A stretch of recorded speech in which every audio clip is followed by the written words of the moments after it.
పోటీ పరీక్షల నిర్వహణలో పారదర్శకత పెంచడం, పేపర్ లీకులకు పూర్తిగా చెక్ పెట్టడం, ఇదే లక్ష్యంగా కేంద్ర ప్రభుత్వం భారీ సంస్కరణలకు శ్రీకారం చుట్టింది. పరీక్షల నిర్వహణలో సాంకేతికతను పూర్తి స్థాయిలో వినియోగించేందుకు ప్రముఖ టెక్నాలజీ నిపుణుడు నందన్ నిలేకని ఆధ్వర్యంలో హై లెవెల్ టాస్క్ ఫోర్స్ ను ఏర్పాటు చేస్తున్నట్టుగా ప్రధాని మోదీ ప్రకటించారు. फ्रेंच विद्यार्थियों के भविष्य के लिए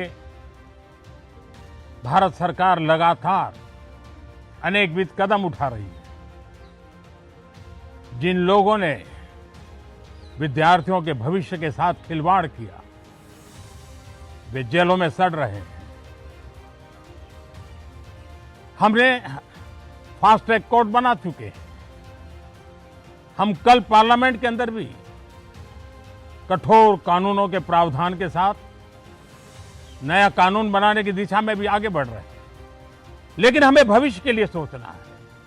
हमारी परीक्षा पद्धति विश्वस्त हो, हमारी परीक्षा पद्धति ट्रांसपेरेंट हो, हमारी परीक्षा पद्धति में सबसे ज्यादा अब टेक्नोलॉजी का उपयोग हो. इन सारी बातों को ध्यान में रखते हुए विश्व प्रसिद्ध टेक्नोलॉजी एक्सपर्ट श्रीमान नंदन निलेकनी जी के नेतृत्व में एक हाई पावर टास्क फोर्स बनाने का निर्णय किया है, जो एग्जामिनेशन रिफॉर्म की तरफ फोकस करेगा और जल्द से जल्द आने वाली परीक्षाओं की विश्वसनीयता को सुनिश्चित करने का काम इसके रिपोर्ट के आधार पर कर दिया जाएगा. बहुत बहुत धन्यवाद. అసలు నందన్ నిలేకని ఎవరు? ఇక వివరాలకు వెళ్తే టెక్నాలజీ ప్రపంచంలో ఆయన ఒక పెద్ద పేరు. 1981లో ఇన్ఫోసిస్ సంస్థను స్థాపించిన 7 వ్యవస్థాపకుల్లో ఆయన ఒకరు. భారత ఐటీ రంగాన్ని ప్రపంచానికి పరిచయం చేసిన ప్రముఖుల్లో నందన్ నిలేకని కూడా ఒకరు. ఇన్ఫోసిస్ సీఈఓగా పనిచేసిన ఆయన దేశంలో డిజిటల్ విప్లవానికి కూడా బాటలు వేశారు.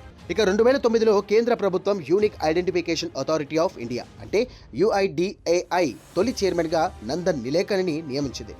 ఆయన నాయకత్వంలోనే ఆధార్ ప్రాజెక్టు రూపుదిద్దుకుంది. నేడు 140 కోట్లకు పైగా భారతీయులకు ఒకే డిజిటల్ గుర్తింపుగా నిలిచిన ఆధార్ వ్యవస్థ వెనుక ఉన్న ప్రధాన మేధావి నందన్ నిలేకనియే. ఇక ఆధార్ వంటి భారీ ప్రాజెక్టును విజయవంతంగా అమలు చేసిన అనుభవం కారణంగానే ఇప్పుడు దేశ పరీక్షా వ్యవస్థను కూడా టెక్నాలజీతో మరింత భద్రంగా మార్చే బాధ్యతను ఆయనకు అప్పగించారు. ఇక లక్షలాది మంది విద్యార్థులు పరీక్ష రాస్తున్నటువంటి సమయంలో ఒక్క చిన్న లీక్ కూడా జరగకుండా ఉండేలా ఆధునిక వ్యవస్థలను రూపొందించడమే ఈ కమిటీ లక్ష్యం. ఇక ఈ టాస్క్ ఫోర్స్ పరీక్షా విధానంలో అనేక కీలక మార్పులను సూచించే అవకాశం ఉంది. ప్రశ్నాపత్రాలను డిజిటల్ ఎన్స్క్రిప్షన్ ద్వారా భద్రపరచడం, ప్రతి దశను రియల్ టైంలో ట్రాక్ చేయడం, ఆర్టిఫిషియల్ ఇంటెలిజెన్స్ సహాయంతో అనుమానాస్పద కదలికలను గుర్తించడం, ఇక అభ్యర్థుల గుర్తింపును మరింత ఖచ్చితంగా నిర్ధారించడం, ఇటువంటి అంశాలపై కమిటీ సిఫార్సులు చేసే అవకాశం ఉంది. గత కొన్నేళ్లుగా దేశంలోనే పలు పోటీ పరీక్షలు పేపర్ లీక్లతో తీవ్ర వివాదాలకు దారితీశాయి. ఇక పరీక్షలు రద్దు కావడం, మళ్లీ నిర్వహించడం, విద్యార్థుల సమయం, డబ్బు, మానసిక ఒత్తిడి అన్నీ పెరిగాయి. ఇక లక్షలాది కుటుంబాలు తీవ్ర నిరాశకు గురయ్యాయి. అలాంటి పరిస్థితులు మళ్లీ రాకుండా వ్యవస్థను పూర్తిగా మార్చాల్సిన అవసరం ఉందనే అభిప్రాయం బలపడింది. ఇక ఈ నేపథ్యంలో నందన్ నిలేకని నేతృత్వంలోని టాస్క్ ఫోర్స్ కేవలం పేపర్ లీకులను అరికట్టడమే కాదు, భవిష్యత్తు పరీక్షలన్నింటినీ విశ్వసనీయంగా, పారదర్శకంగా నిర్వహించే విధంగా సమగ్ర సంస్కరణలకు రూపకల్పన చేయనుంది. ఇక టెక్నాలజీ ఆధారిత పరీక్షా వ్యవస్థ ద్వారా విద్యార్థుల్లో నమ్మకాన్ని పెంచడమే దీని ప్రధాన ఉద్దేశం. ఇక దేశంలో డిజిటల్ ఇండియా, ఆధార్, UPI వంటి వ్యవస్థలు ప్రపంచానికి ఆదర్శంగా నిలిచినట్లే ఇప్పుడు పరీక్షల నిర్వహణలో కూడా భారత్ కొత్త ప్రమాణాలు సృష్టించే దిశగా అడుగులు వేస్తోంది.